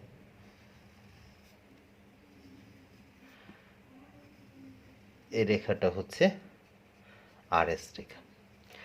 এই স্বাভাবিকভাবে একটা পিকিউ রেখার নিচে তুমি যখন একটা রেখা কল্পনা করতেছো, তো সবার মনে প্রশ্ন জাগবে যে ভাইয়া এই রেখাটা কোথায় কল্পনা করবো, আমি কি যে কোনোখানে কল্পনা করতে পারবো? আসলে না, যে কোনো। ল্যাপ্লাস কি করছে, কারণ আমরা ল্যাপ্লাসের আণবিক তত্ত্ব শিখতেছি, ল্যাপ্লাসের আণবিক তত্ত্ব, ল্যাপ্লাসের আণবিক তত্ত্ব। তো ল্যাপ্লাসের আণবিক তত্ত্ব যখন শিখতেছি, ল্যাপ্লাসের আণবিক তত্ত্ব, ল্যাপ্লাসের আণবিক তত্ত্ব, তো ল্যাপ্লাস যেটা করছে আমরা তো সেটাই করব। হ্যাঁ, আণবিক তত্ত্ব। তো ল্যাপ্লাস এই পিকিউ রেখার কতটুকু নিচে রেখাটা কল্পনা করছে। হ্যাঁ, ল্যাপ্লাস হচ্ছে এই পিকিউ রেখার নিচে, আসলে এটা খালি চোখে তোমার দেখার কথা না, তুমি কেমনে দেখতেছো এটা আমি জানি না। আসলে এই পিকিউ রেখার নিচে যে ভাইয়া আরএস রেখাটা কল্পনা করে নিছি, এটা হচ্ছে মাত্র 10⁻10 মিটার ব্যাসার্ধের, মানে এইটা হচ্ছে 10⁻10 মিটার, বা ইসাক স্যারের কথা যদি মেনে নেই তাহলে এটা 10⁻10 মিটার না, 10⁻9 মিটার। মানে 10⁻⁹ মিটার মানে 1 ন্যানোমিটার, 1 ন্যানোমিটার নিচে, বা 10⁻⁻10 মিটার মানে 1 অ্যাংস্ট্রম, 1 অ্যাংস্ট্রম নিচে, মানে 1 ন্যানোমিটারের 1 ন্যানোমিটার খালি চোখে দেখা যায় না। খালি চোখে কেন, তোমাদের বায়োলজি ল্যাবে যে অণুবীক্ষণ যন্ত্র আছে সেই অণুবীক্ষণ যন্ত্রও দেখা যায় না। আর আমরা যেটা এটা যদি দেখতে চাই তাহলে মাস্ট বি ইলেকট্রন মাইক্রোস্কোপ লাগবে। তার মানে কি বুঝে নাও এই পিকিউ রেখার খুব কাছাকাছি হচ্ছে আরএস রেখাটা। তো আমরা এইটাই কি আমার প্রভাব গোলকের পাল্লা, তাই না? এটাই হচ্ছে কি রেঞ্জ। সংশক্তি বল সর্বোচ্চ যে দূরত্ব পর্যন্ত কাজ করে, সংশক্তি বল এই 10⁻⁻10 মিটার বা 10⁻⁹ মিটার দূরত্ব পর্যন্তই কাজ করে। তো ততটুকু দূরত্বেই তুমি একটা রেখা কল্পনা করবা, কারণ ল্যাপ্লাসের আণবিক তত্ত্ব বোঝার জন্য আমাদের এই রেখাটা খুব হেল্প করবে। তো আমরা প্রভাবগুলো কাকা শিখছি। তো আমরা কি করলাম, এটা নিচে এখানে কোথাও মানে জাস্ট এই আরএস রেখার নিচে কোথাও না কোথাও একটা অণু নিলাম। এটা যে কোনো একটা অণু, এই অণুটার প্রভাবগুলোকটা এঁকে ফেলে। এটা প্রভাবগুলোক ভাইয়া ফ্রি হ্যান্ডে আঁকতেছি, তোমাকে আসলে পেন্সিল কম্পাস দিয়ে আঁকা দরকার। এই যে এটা হচ্ছে 1 নম্বর অণু, দেখো এটার ডানে বামে উপরে নিচে সব দিকে অণুর সংখ্যা কি সমান। হ্যাঁ, একটা প্রভাবগুলোক এঁকে দিচ্ছি। এই প্রভাবগুলোকটা কোথায় আছে, একেবারে একেবারে দেখো এটার সব দিকে পানি, সব দিকে পানি, সব দিকে পানি থাকার কারণে দেখো এই অণুটা কোথায় আসছে, একদম পানির মাঝখানে কোথাও না কোথাও। তো এই পানির মাঝখানে কোথাও না কোথাও এই যে এটা হচ্ছে 1 নম্বর অণুর প্রভাবগুলোক। এখন এই যে 1 নম্বর প্রভাবগুলোকটা, এটা দেখো ডান দিকে যতগুলো পানির অণু, বাম দিকে তো ঠিক ততগুলো পানির অণু। তো ডান দিকের পানির অণু এই কেন্দ্রের অণুকে ডানে টানে, বাম দিকের পানির অণু কি বামে টানে। তো এই ডান দিকের বল আর বাম দিকের বল, একটা বল আর একটা বলকে কি করে দেয়, নিষ্ক্রিয় করে দেয়। এখন আবার উপরের দিকে সংশক্তি বলটা কোন দিকে, উপরের অণু, মানে উপরের পানির অণুকে যে বলে আকর্ষণ করবে সেটা সংশক্তি বল। তাহলে এখানে সংশক্তি বলটা কাজ করতেছে কোন দিকে, উপরের দিকে। আবার নিচের পানির অণু এই কেন্দ্রের অণুকে টানবে কোন দিকে, নিচের দিকে। এখন সহজ কথা হচ্ছে কি, যে উপরে যতগুলো পানির অণু থাকবে নিচেও তো ঠিক ততগুলোই পানির অণু, কারণ এটা তো গোলক। তাহলে উপরের পানির সংশক্তি বল আর নিচে সংশক্তি বল সমান, তাহলে এটাকে নিষ্ক্রিয় করে দিবে। তোমাকে যে কোনো দিকে দেখাইতে পারি, আবার কি এই বলটাকে এই ঠিক তার বিপরীত দিকে একটা বল নিষ্ক্রিয় করে দিবে, আবার এই বলটাকে ঠিক তার বিপরীত দিকে একটা বল নিষ্ক্রিয় করে দিবে। তার মানে কি দেখা যাচ্ছে যে আমি যেদিকে একটা বল দেখাই তার বিপরীত দিকে একটা বল থাকবে যে বলটা এটাকে নিষ্ক্রিয় করে দেয়। তাহলে এই 1 নম্বর প্রভাব গোলকের জন্য নিট সংশক্তি বল ওটা বলে। ভাই একটা বল থাকলে হ্যাঁ একটা বলের অধিক বল, 2টা বল 3টা বল 4টা বল থাকলে আমরা কি করি, সবগুলো বল মিলিত হয়ে একটা বল তৈরি করে, যেটাকে আমরা বলি লব্ধি বল। লব্ধি বলকে ফিজিক্স বলে কি নিট বল। হ্যাঁ, তার মানে কি এখানের মধ্যে যেহেতু বলটা হচ্ছে সংশক্তি বল, তাই ওরা বলে নিট সংশক্তি বল। বল বোঝাতে আমরা কি করি, এফ ব্যবহার করি, আর নিট বল বোঝানোর জন্য সামেশন অফ এফ ব্যবহার করি। তো নিট সংশক্তি বল যেটা হবে সংশক্তি বল বা লব্ধি সংশক্তি বল, যেটা সামেশন অফ এফ, এটা 0 হবে, কারণ একটা বল আরেকটা বলকে তো নিষ্ক্রিয় করেই দিচ্ছে। তাহলে লব্ধি বল বা নিট সংশক্তি বল এখানে কত, 0। তাহলে এই আরএস রেখার নিচে তুমি যেখানে খুশি সেখানে একটা অণু নাও না কেন, তখন দেখা যাবে ওই অণুটার যে নিট সংশক্তি বল, সেই নিট সংশক্তি বলটা কি হবে, 0 হবে। আচ্ছা ঠিক আছে, সেটা না হয় হলো। তো আমি এই যে কতক্ষণ পর্যন্ত নিট সংশক্তি বল 0 হয় এটা বোঝার জন্য তুমি কি করো, আরেকটা অণু নাও। এবার অণুটা নাও কোথায়, একদম আরএস রেখার উপরে একটা অণু নাও, আরএস রেখার উপরে নিয়ে তারপর তুমি কি করো, এই যে পিআর বা কিউএস বা সহজ কথা 10⁻⁻10 মিটার ব্যাসার্ধ নিয়ে একটা গোলক এঁকে ফেলো। তো একটা গোলক এঁকে ফেললে, আসলে আঁকবা বৃত্ত বলবা গোলক, কারণ আমার একটা পেন্সিল কম্পাস হলেই দেখবা যে এরকম একটা গোলক এঁকে ফেলা যায়। দেখবা যে এই গোলকটা এই উপরিতলকে স্পর্শ করে চলে গেছে। ভাইয়া খালি হাতে আঁকতেছি দেখে অত সুন্দর হচ্ছে না, কিন্তু সুন্দর করে আঁকতে পারলে দেখা যাবে উপরের পৃষ্ঠটাকে স্পর্শ করে চলে গেছে গোলকটা। তো এইটারও দেখা যাবে এই গোলকটাও কিন্তু সম্পূর্ণটাই পানির মধ্যেই থাকবে। তো সম্পূর্ণটা পানির মধ্যে থাকলে এই ডান দিকের পানির অণু ডান দিকে টানবে, বাম দিকের পানির অণু বামে টানবে, উপরের পানির অণু উপরে টানবে, নিচের পানির অণু নিচে টানবে, এরকম করে চলবে আর কি, ডানে বামে সব আগের মতোই। তো আরএস রেখার উপরেও যখন আমি এই যে এই অণুটা হচ্ছে আমার 2 নম্বর অণু, এই 2 নম্বর অণুর প্রভাব গোলক, এই কেন্দ্রের অণুটার এখানের মধ্যে আমি যেটা দেখতে পাচ্ছি যে সব দিকে অণুর সংখ্যা সমান।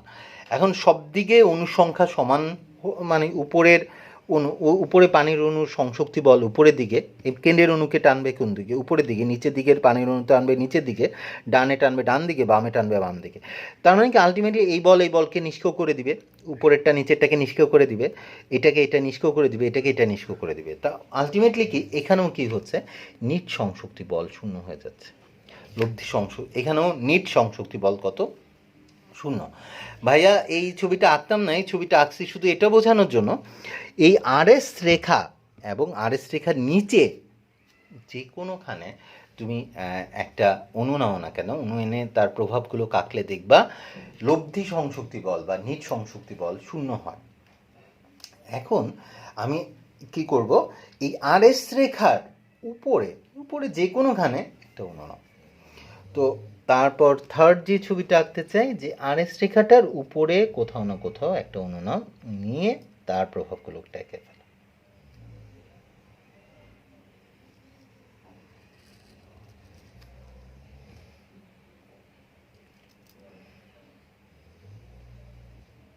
দেখো এবার না দেখানোর প্রয়োজন পড়ছে যে পানি কতটুকু আছে আর কতটুকু নাই। এই 3 নম্বর প্রভাব গোলকটা যখন আঁকবা, 3 নম্বর প্রভাব গোলকটা আঁকছি, দেখো ডানে বামে আমার সমস্যা নাই, এই ডানে পানির অণু ডানে টানবে, বামের পানির অণু বামে টানবে, এটা সমস্যা না।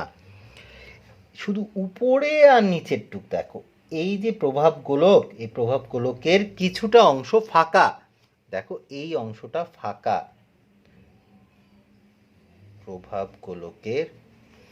প্রভাব গোলকের কিছুটা অংশ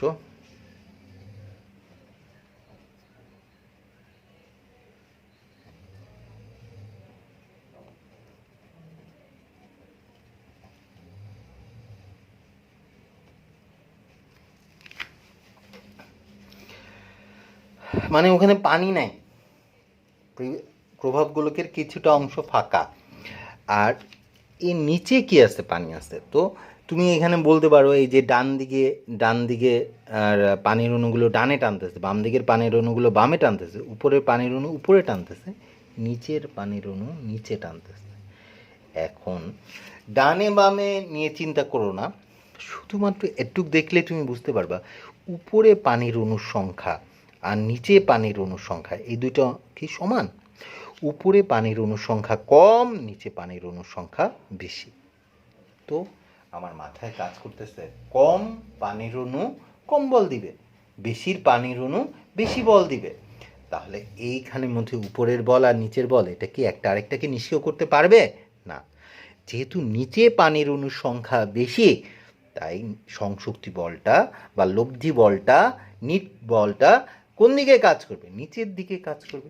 নিচে পানির অণুর সংখ্যা বেশি, তাহলে এখানে নিট সংশক্তি বল কাজ করবে কোন দিকে? নিম্নমুখী। তোমার সামেশন অফ এফ এখানে নট ইকুয়াল টু 0, নিট সংশক্তি বল এখানে শূন্য না।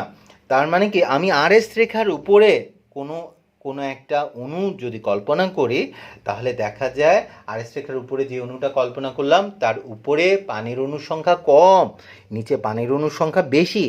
নিচে পানির অণু বেশি, পানির অণু বেশি বল দিবে, উপরে পানির অণু কম বল দিবে। এই বেশি বলের জন্য নিচের দিকে নিট সংশক্তি বল কাজ করবে।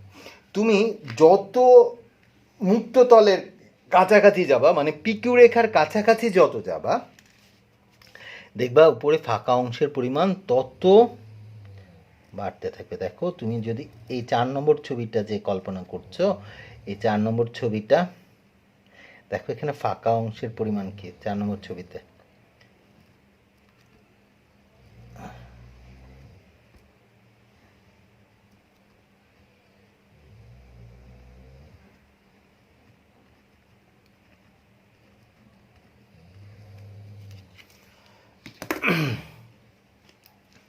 এই যে তোমার নাম্বার 4 4 নম্বর ছবি, এই 4 নম্বর ছবিতে তুমি দেখো এখানের মধ্যে নিচে তো পানির অণু যা ছিল এখানেও পানির অণু তাই আছে, কিন্তু এখানে পানির অণু যা ছিল এখানে পানির অণুর সংখ্যা তো আরও কমে গেছে।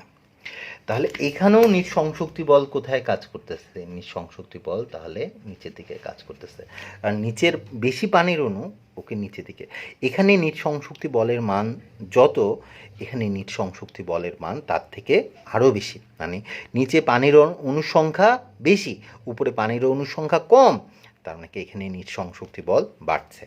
তার মানে কি আমি যদি এরকম করে দেখো পিকিউ রেখার কাজ, পিকিউটাকে বলে কি পানির উপরিতল বা পানির মুক্ততল, আর এস রেখা থেকে যত পানির মুক্ততলের দিকে বা উপরিতলের দিকে যেতে থাকবো তত নিচের দিকে নিট সংশক্তি বলের মান বাড়তে থাকবে।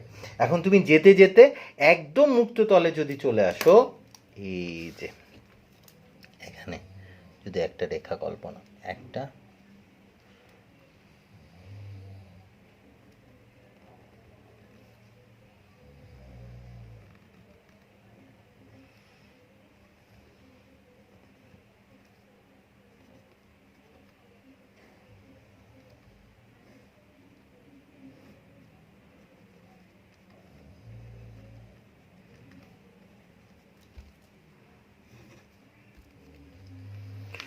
দেখো এখানে কিন্তু প্রভাব গোলকের পুরো অর্ধেকটা ফাঁকা, প্রভাব গোলকের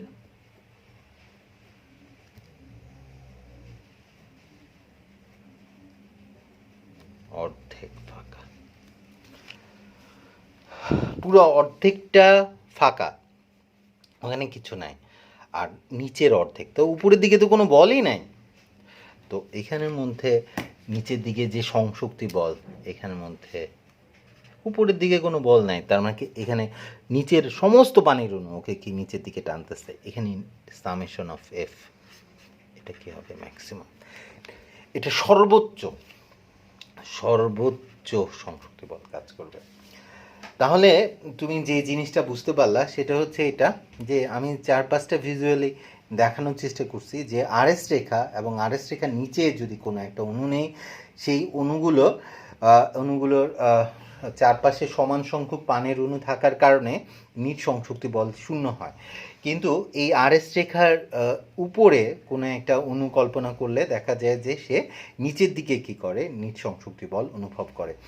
এবং আরএস রেখা থেকে যত মুক্ততলের দিকে যাওয়া যায়, আরএস রেখা থেকে যত পিকিউ রেখার দিকে যাওয়া যায়, আরএসটা কিন্তু আসলে একটা রেখা না, আরএসটা হচ্ছে একটা তল। এই আরএস তলটা থেকে আরএস থেকে পিকিউ তলের দিকে যত যেতে থাকবো নিচের দিকে নিট সংশক্তি বলের মান বাড়তে থাকে, বাড়তে বাড়তে বাড়তে বাড়তে একেবারে অণুটা যদি মুক্ততলে থাকে মানে কি এই পিকিউ রেখার উপরে, তুমি এই ছবিতে দেখে মনে হচ্ছে পিকিউ রেখার উপরে, তো আসলে পিকিউটা একটা সারফেস, একটা তল। এই পিকিউ সারফেস বা তলের উপর যদি কোনো অণু থাকে, সেই অণুগুলোর প্রভাব গোলকের অর্ধেকটা ফাঁকা থাকে, মানে উপরের দিকে কোনো বলই নাই, সমস্ত বল হচ্ছে কি নিচের দিকে।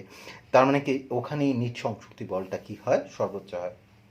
তাহলে তুমি একটা জিনিস বুঝে নাও যে এই যে পিকিউ রেখাটা আছে বা মুক্ততল যেটাকে বলে, পিকিউ দেখতে একটা রেখার মতো হলেও এটা একটা তল, এই পিকিউ রেখার উপরে যেই অণুগুলো থাকবে সেই অণুগুলোই সর্বোচ্চ সংশক্তি বল অনুভব করছে, এবং সেই সংশক্তি বলের দিকটা কোন দিকে এটা খেয়াল রাখতে হবে, এটা নিম্নমুখী সংশক্তি বল, নিচের দিকে সংশক্তি বলটা কি করে, কাজ করে। এই নিম্নমুখী সংশক্তি বল বা নিচের দিকে সংশক্তি বল কাজ করে আসলে শুধু পিকিউ না, আরএস রেখার উপরের প্রত্যেকটা অণু, মানে আরএস থেকে পিকিউ এই এতটুকু জায়গায় যতগুলো অণু আছে পিকিউ থেকে আরএস, সমস্ত অণুগুলো নিচের দিকে কি করে, সংশক্তি বল অনুভব করে, সমস্ত অণুগুলো নিচের দিকে সংশক্তি বল অনুভব করে। এই সংশক্তি বলের মানেই হচ্ছে আরএস থেকে পিকিউর দিকে যেতে থাকলে বাড়তে থাকে, বাড়তে বাড়তে কি হয়, ম্যাক্সিমাম হয়। তুমি তাহলে খেয়াল রাখতে হবে যে কোনো তরলের পৃষ্ঠে খুব ছোট্ট একটা থিকনেস, এটা এই থিকনেসটা আমি ছবিতে দেখানোর জন্য অনেক মোটা করে দেখাইছি, কিন্তু তোমার মাথায় রাখতে হবে এইটা খালি চোখে দেখার কথা না। এইটার পুরুত্ব হচ্ছে 10⁻10 মিটার বা 10⁻9 মিটার। এটার পুরুত্বটা অনেক কম। এটাকে তোমার ধরো ইলেকট্রন মাইক্রোস্কোপ দিয়ে হাজার হাজার কোটি গুণ বড় করে আমি দেখছি। যে কোনো তরলের পৃষ্ঠে খুব ছোট্ট একটা তো জায়গা আছে, যে জায়গাটায় প্রতিটা অণুর মাঝে কি থাকে, প্রত্যেকটা অণু নিম্নমুখী একটা বল তার উপর কাজ করে, যে নিম্নমুখী সংশক্তি বল কাজ করে। মানে এই আরএস রেখা থেকে উপরে যেই অণুগুলো আছে সবগুলো অণুর মধ্যে নিচে নিম্নমুখী একটা সংশক্তি বল কাজ করে। আর এই অণুগুলো যত মুক্ত তলের কাছাকাছি বা পৃষ্ঠের কাছাকাছি থাকে কাছাকাছি যায়, তত তার সংশক্তি বলের মান বাড়তে থাকে। একদম পানির উপরিতলে বা পৃষ্ঠে বা পিকিউ তলটাতে যে অণুগুলো থাকে সেই অণুগুলোতে সংশক্তি বলের মান কি হয়, সর্বোচ্চ হয়। আচ্ছা, একটু পর্যন্ত বুঝলেই হয়। হ্যাঁ, এই বরাবর এই তলটাতে বা এই পিকিউ থেকে আরএস এর মাঝে যতগুলো অণু আছে সবগুলো অণু নিম্নমুখী একটা সংশক্তি বল অনুভব করে। আচ্ছা, এখন দেখো একদল মানুষ দাঁড়ায় আছে। এখন আমি বললাম যে আচ্ছা, তোমরা যারা সামনে দাঁড়ায় আছো তাদেরকে আমি শাস্তি দিব। এখন এই কথা শুনে ভয় পেয়ে সামনের লোকরা পেছনে চলে গেল। এখন কি সামনে কেউ দাঁড়ায় থাকবে না? আসলে কি, সামনের মানুষ যদি কোনো কারণে পেছনে চলে যায়, দ্বিতীয় লাইনে যেই মানুষগুলো ছিল তারাই কিন্তু ফার্স্ট লাইনে চলে আসবে। এমন কোনো থাকবে না যে ফার্স্ট লাইন বলে সামনে কেউ থাকবে না, এমন কিন্তু কখনো হবে না। তার মানে কি, যে পানির উপরিতলে বা তরলের উপরিতলে কোনো না কোনো অণুকে থাকতেই হবে। এখন তরলের উপরিতলে থাকলে নিচে বল অনুভব করে, তাই উপরিতলে কোনো অণু